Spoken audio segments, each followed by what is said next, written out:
Welcome back to another recording of the Elevate Media Podcast. I'm Chris Anderson, your host. Today we have another successful entrepreneur for you to learn from. We're going to dive into his career, building software, startups, all the way to his multiple business ventures. So we have Ali Hafizji on the show today. He's an engineer turned entrepreneur who thrives at the intersection of technology and business. He's built software for startups, scale-ups, and enterprises. He worked on systems capable of handling over 1 billion customer requests an hour, which is quite a bit. That's pretty crazy. So, by 2013, he has identified problems he could confidently solve and started building his own ventures around them. And that's where he's been able to run 2 agencies today, Wednesday and Tuesday. So I'm excited to dive into these, his journey and just how he came about building these platforms. So Ali, welcome to the Elevate Media Podcast, man. I'm excited to be here. Absolutely glad to have you all the way in India. I just love the ability to be able to talk to people around the world. It's just crazy to me that we have this opportunity to just click a link and communicate with someone all the way over across the world, which is just crazy to me. But super blessed and it's a pleasure to talk, through you, just talk to your audience and, share what I know. Yeah, absolutely. So, to dive right in, Ali, so you got two agencies you run. To just high level, tell us about both those agencies, what they do real quick. Sure. So the primary focus is on Wednesday, which is a AI-driven product engineering agency. So what we do in short is we basically help founders who are, Series A and above, help them sort of design and build their product. Okay. So we take care of a lot of the engineering, design, and product thinking. That's what we do. That's where I focus about like 90 to 95% of my time. The other agency is a rather smaller one. It primarily does just website redesign and Webflow development. So it's a very small team, but most of the focus is on Wednesday, which is the product engineering agency. That's cool. And you talk a lot about like product market fit, right, within that and within your content. Because I think that's important to kind of hit on, even as a service-based business. Like, how do we go about having, what is product market fit for those who might not know? Let's start there, I guess. Sure. So I think there are a lot of definitions for product market fit. Like the best one, in my opinion, is what Sean Ellis says. It's sort of like a test. And what it says is that if tomorrow you were to take away your product and 40% of your users or customer base says that they cannot live without it, that's when you found product market fit. Yeah. So it's really a journey to get there. In fact, I think Slack itself, even after acquiring like hundreds of thousands of users, they said that they hit product market fit rather recently. Wow. Yeah. Because the size of their customer base is so large, for them to get to a point where 40% of people cannot live without it takes time. Yeah, absolutely. So that's a great thing to think about as you're building your business and your service or product, right? Because you can always get better to get to that point, and it's going to take some time. So what is something in the now that people should be focusing on to continually improve to get closer and closer to that product market fit? I think it really depends on the stage of business that you're at. So, for example, I also believe that this is true for services businesses, because just the way you have I think it's the exact same thing where in a product business, you have like a customer journey.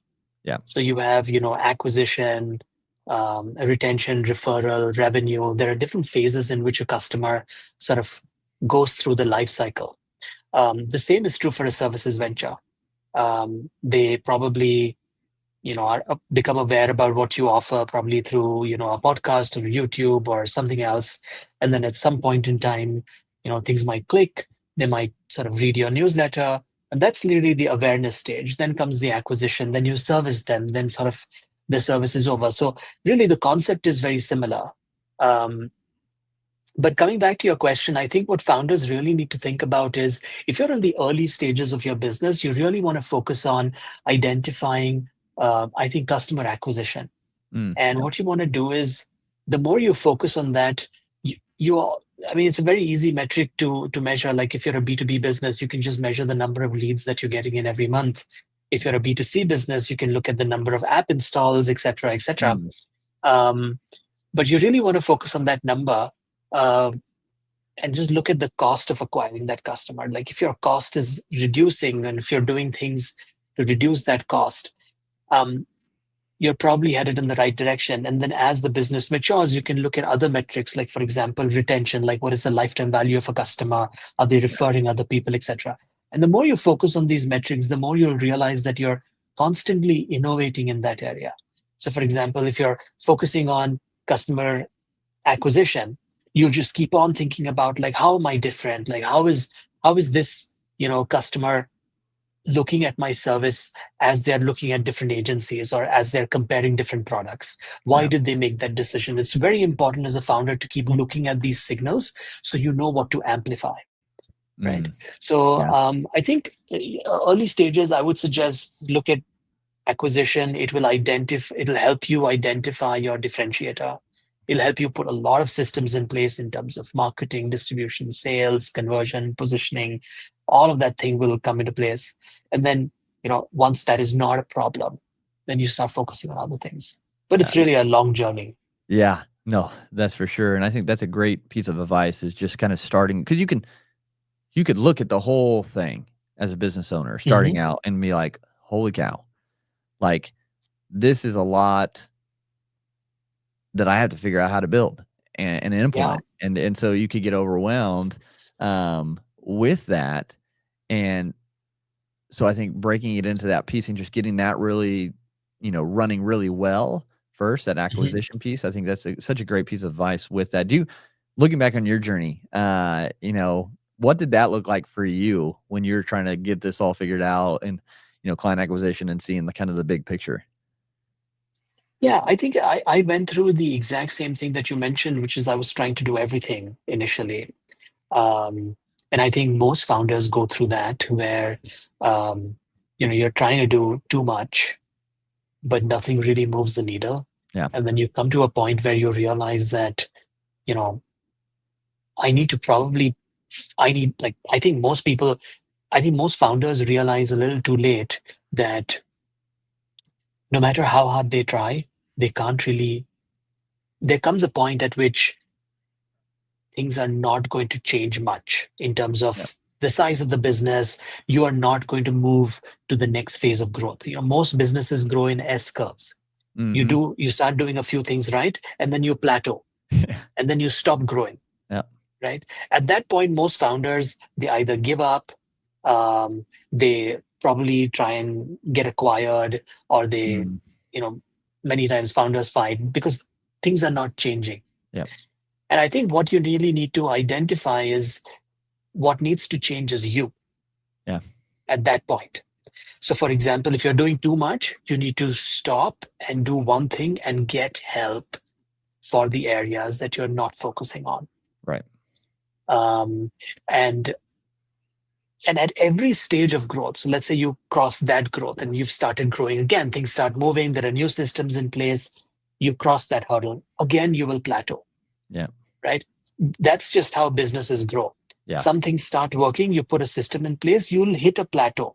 Those systems will not be able to scale beyond that point. Now you need to rethink how Yep. you're doing what you're doing. Probably the value prop is the same, but you might be climbing up the ladder, getting bigger clients, etc. But now they need a different type of system in place Sure. to service them.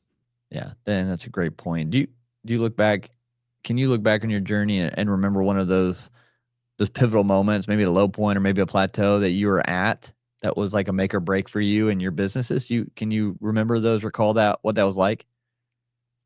Yeah, it's extremely difficult. I think if any founder is listening to this and they're feeling that no matter how much I try, things aren't moving. I'm stuck. Hmm.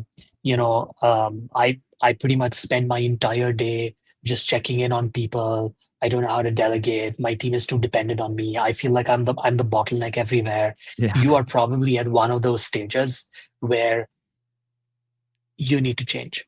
Mm-hmm. So for me, that happened about 3 years ago at Wednesday, where I realized that I was also involved in the client work, because what we do is we're a services company. I was involved in the client work. I was involved in customer acquisition. I was involved in marketing. I was involved in hiring. I was just doing too much, Yeah.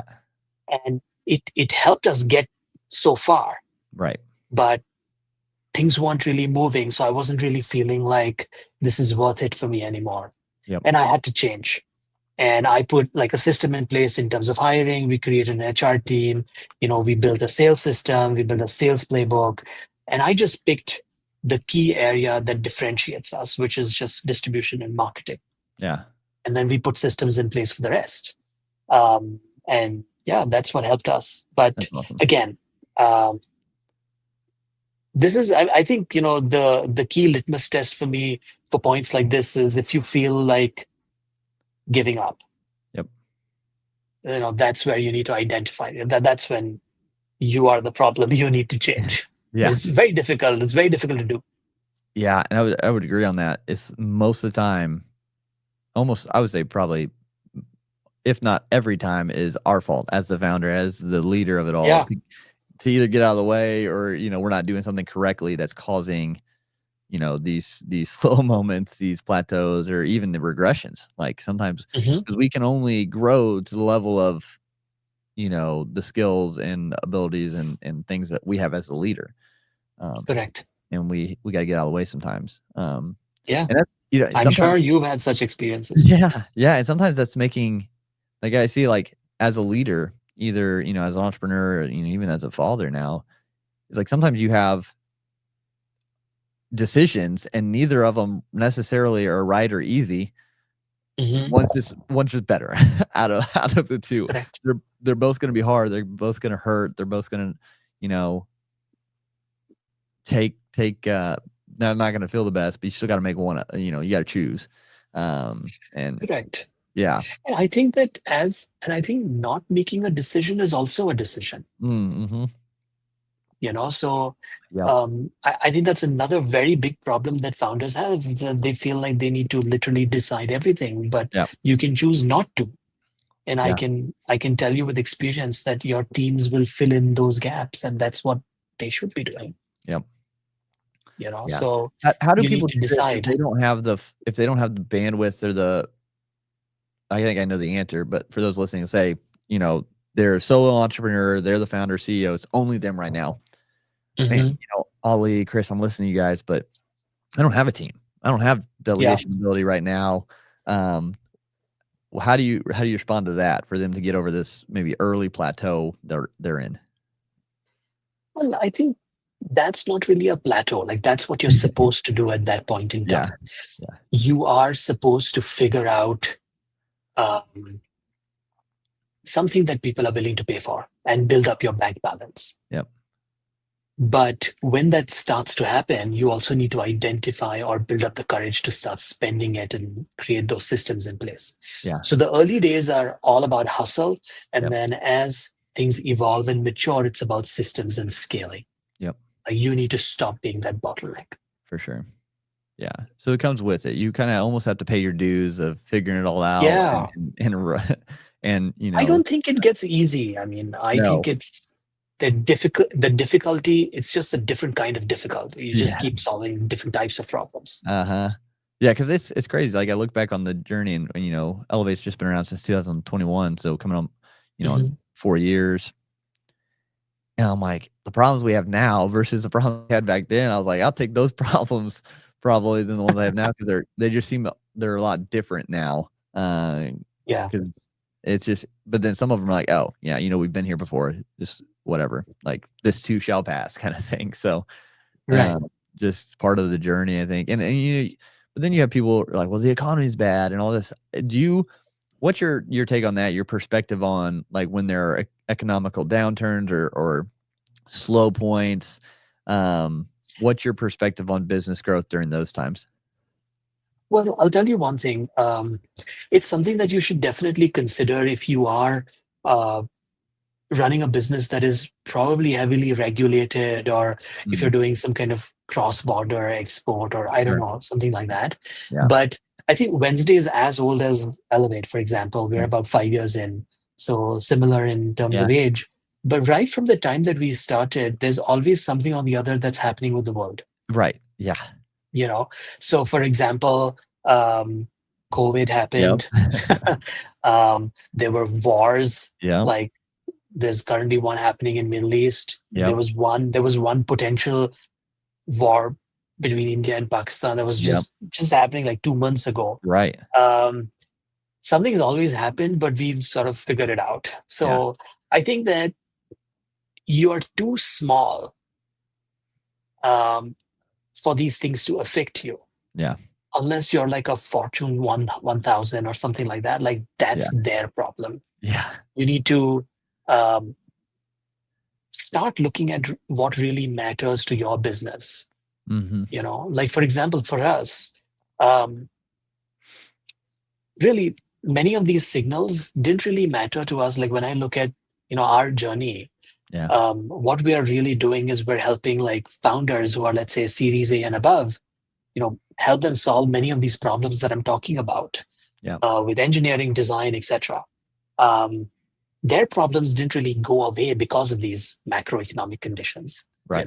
Yeah. So it didn't really matter to us. I think it may matter if you're like a Fortune 1000 and you need to, do your planning, budgeting for the year. You need to decide like, what do I do where? But like for a Yeah. smaller business, I don't really think you should look at this so much again, unless and until you're in a sort of regulated space or you're actually doing business with those countries that it might matter. Yeah. And I think a lot of it is just this fear, I guess, Correct. the thought of what could happen. And so like I think Right. a lot of people just kind of pucker up a little bit. They get tight with everything, which then trickles into smaller businesses instead of like, yeah, I think the fear just hinders some of it, but you can still push through, and there's still people out there who are willing to pay for the results you can give them. Correct. You're absolutely right. I think like that's what we saw during COVID. Yep. There were many sectors, especially investors, became extremely bearish on, Yeah. even though they should have been bullish on it because they would revive, Right. right? But nobody knew when. Right.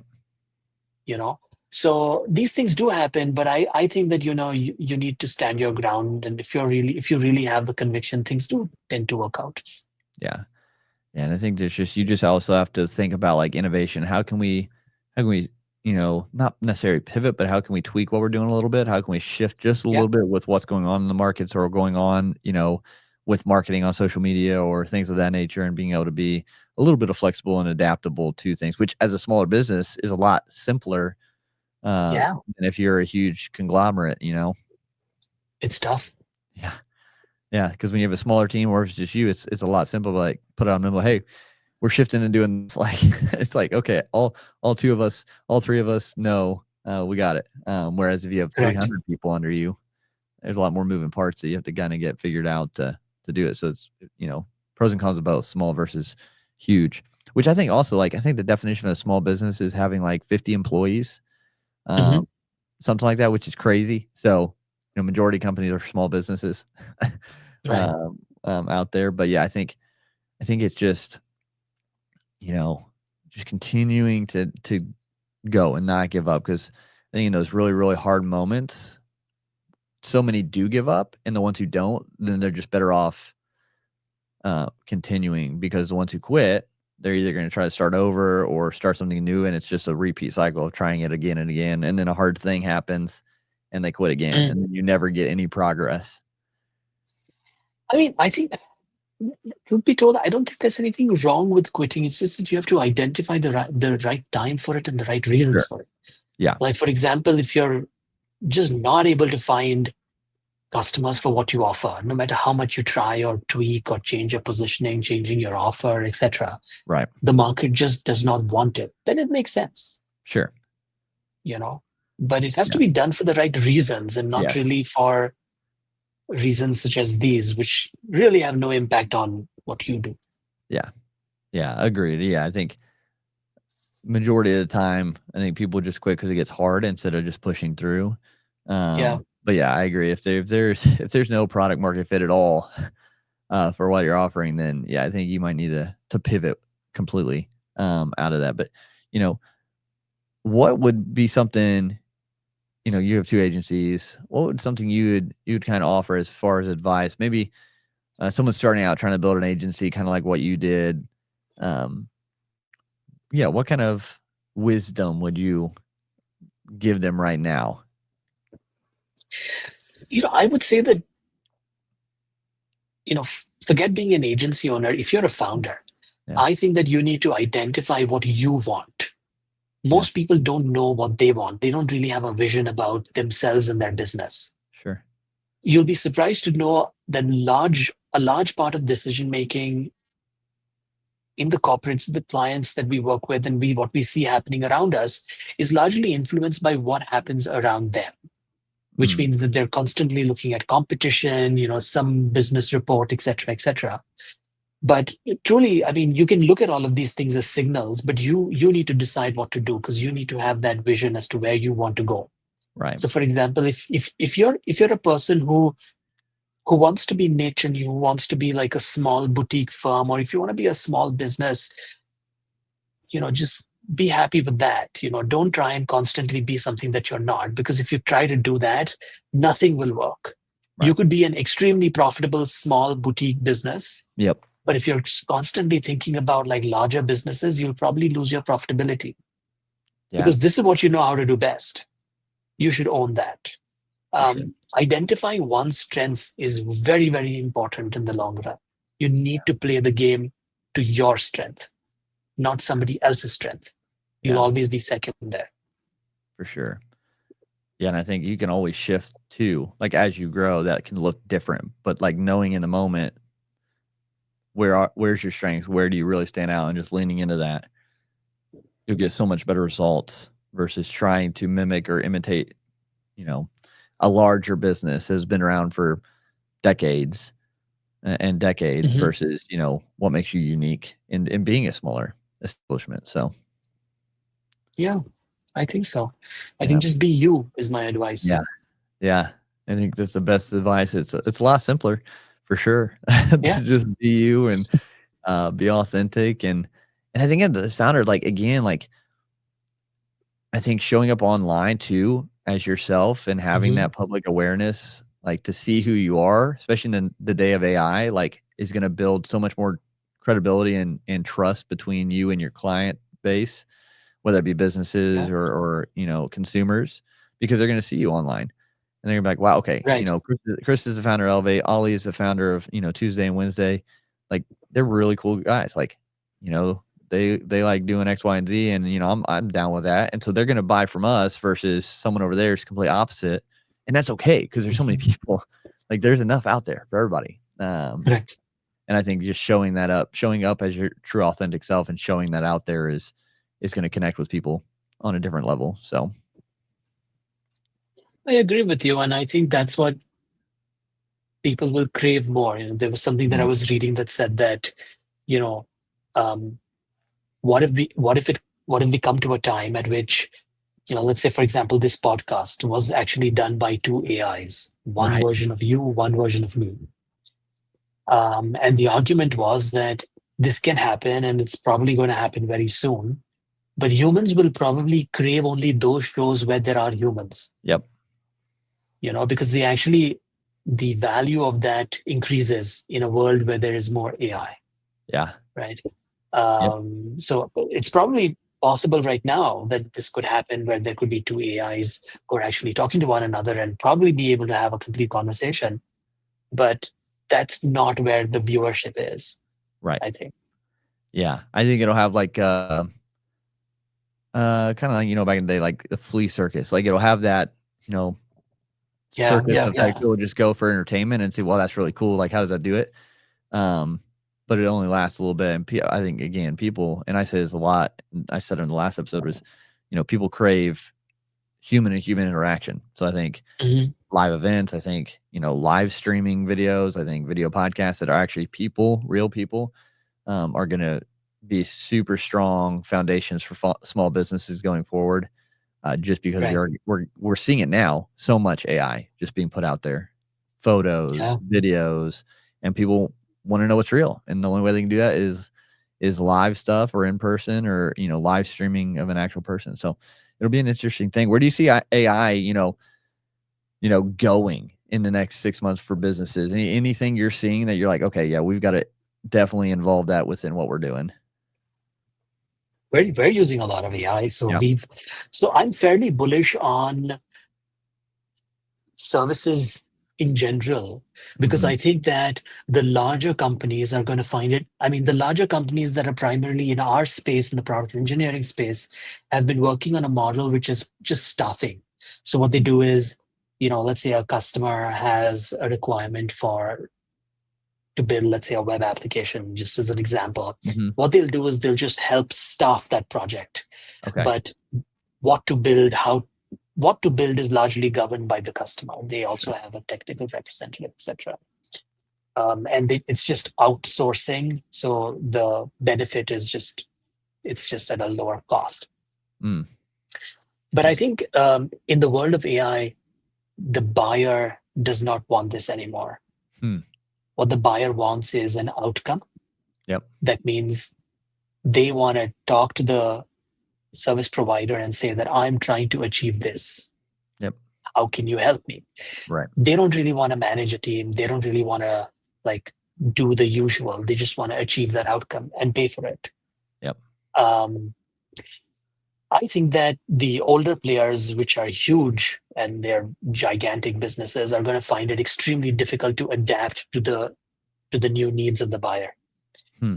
So we're extremely bullish over there. And our offering is exactly for this. It's designed for convenience, and we have skin in the game. So, for example, when we work with founders, the smallest way in which you can actually deliver software is via sprint. Okay. So, a sprint is just sort of 2 weeks of work. What we do is we'll say that, we'll just charge you per sprint, Okay. Gotcha. which means if that 2 weeks becomes 3 weeks, it's on me. So, there's skin in the game. Okay. Yeah. Um, and founders love that kind of approach because now they're just looking at the output. Yeah. They don't really care about like the number of hours, who's doing it. Like, of course, they care about who's doing it, but Yeah. not Yeah. in the staffing sense. Right. And that has worked really well because we are small. So I'm Sure. extremely bullish on like services. I'm extremely bullish on AI. I'm extremely bullish about the use of AI in services. But of course, you still can't lose the human touch, right? Because Right. we are still a experiential business. Yeah. That's what services is all about. Yep. But I mean, if you use it correctly and if you use it to your advantage, I think it can be a game changer. For sure. Yeah, absolutely. I think it definitely has its place as a great tool to benefit us, but just like anything, overused too much, not good for you. So Yeah. you can die from too much water. So you gotta take it easy on the AI in your business and what you're doing, especially with content. So, but Ollie, this has been a great conversation. I really have enjoyed kind of diving into your journey and what you're doing with these services that you're providing and um, what is a book you read recently that really kind of stood out to you? Oh, that's easy. So I read this book called Tribal Leadership. Okay, I've heard of it. I I have it on my shelf. Yeah. Oh yeah. Yep. I would highly recommend everyone to read it. I absolutely loved it. It's a very easy read. It's not very difficult, Awesome. but yeah, highly recommend. That's cool. Yeah, I'll have to. Like, I have so many books. Like, I have an issue. I think. Like, I get a book and I look at it, or I've heard of it. And I'm like, oh, that'd be really good. So I'll buy it and I'll put it on my shelf. And then I just am too slow of a reader. And then I have way too many books that I haven't read yet that I want to get to. So I gotta Yeah, get my on it. wife just got me a Kindle and be like, I Oh, don't buy any physical books anymore. It's too difficult to manage. yeah. Yeah, I love so I go back and forth. I'm like, man, yeah, Kindle would be nice because it's such easy to travel with, but I love the Yeah. physical book. Mhm. I think I have close to 900 books down in my basement in my library area, like physical Wow. copies of books.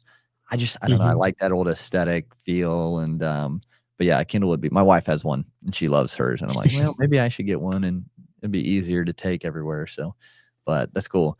So tribal leadership.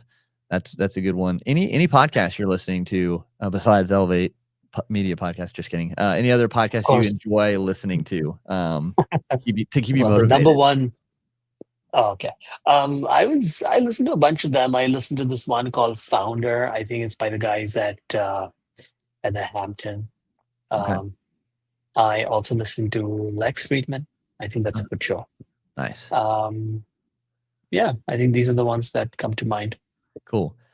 That's awesome. Yeah, I have to check. I don't know if I know Founder. I need to check that one out. So if someone's getting to know Ollie, what would be a hobby or something that you would only kind of tell close friends about you, like a quirk or something, A quirk? I don't know. or maybe a hobby you really enjoy doing? That's like, oh wow, okay, Oh, well, I I would love never expect that. swimming. Swimming, okay, Yeah, I'm a small. I love sports. I yeah, used to okay. play all kinds of things. But right now I just swim a lot. It Do you just see a helps clear my correlation head. to sports and business? Oh yeah, Yeah, absolutely. It's a huge. yep, I think the best decision makers that I have met play a sport. that's Like true. they are involved in something or the other. Either it's a team sport or it's an individual sport, whatever it is. But they're definitely playing something. Yeah. Do you play a sport? Yeah, so I grew up I played soccer since I was, like, 4, Okay, yeah, and I still actually coach, and so I get out there and play with the guys some. Golf, nice. I run marathons. What else do I do? Anything other sports? But I mean, I'll play whatever, flag football, I'll try to do baseball. Baseball, I'm terrible at. But yeah, I'm definitely into sports too, for sure. So, trying to get back into boxing just for health and stamina and stuff, so Who's your favorite soccer player? oof, so Beckham, I would say, I mean, obviously he's retired, but growing up, like, Right. love watching Beckham, love watching this documentary. If you haven't watched this documentary, if you like soccer, I really, really enjoyed his documentary. That was really cool. So, um, I like watching those old guys. It's hard to watch some of it now. Just I feel like they flop and they dive way too much, and it like frustrates me a little bit because I was the Mm, opposite. Um, I'd like to see some Americans come up, mm, and start kind of playing with a little bit more heart and fire. So, yeah. Messi's always fun to watch. I mean, because he's just crazy. Ronaldo, Yeah, I obviously. think So Messi is like my all-time favorite. yeah. It's amazing to watch him Uh-huh. when once he gets the ball. I Right. mean, he's a genius, right? It's I mean, crazy. I don't Yeah. know. No, it's really I cool. mean, even at this age, I think nobody's at par. It's true. Yeah. Um, but yeah, so it's always fun. But I agree. I think you know, sports, military always have good correlations, I think, to business, and what you're doing. So, but no, Ollie, this has been cool, man. I've really enjoyed your time and chatting with you and getting to know you. If people want to connect with you, learn more about you, what you do, or even get your help if they need it, where's the best place for them to do that? They can reach out to me on LinkedIn. I think that's the best place. I'm Ali Hafizji on LinkedIn. Just send me a note, connection, etc. I also put out a lot of content there, Awesome. all about this kind of stuff, Cool. helpful for a lot of founders. So just follow me there, and yeah, Awesome. Yeah. that's the best place. Awesome. Yeah, everyone, make sure you do that. Just continue to learn from him, get connected, support one another. Um, and yeah, just Ali, again, thank you so much for being on the Elevate Media podcast today. Pleasure to be here. Absolutely. And if you're listening to this and you know a founder or you are a founder, make sure you're following the show for one, but then share this with another founder who we can help together by doing that. So we can reach so many more ears and eyes by sharing these and following the show. And we appreciate it. We can't do it without you guys. And we want to continue to show up and, you know, give you some great valuable insight direction from these successful entrepreneurs and the ones who've done it. So, that's it for this episode. Until next time, go out there, continue to elevate your life, elevate your business, and we'll talk to you again soon.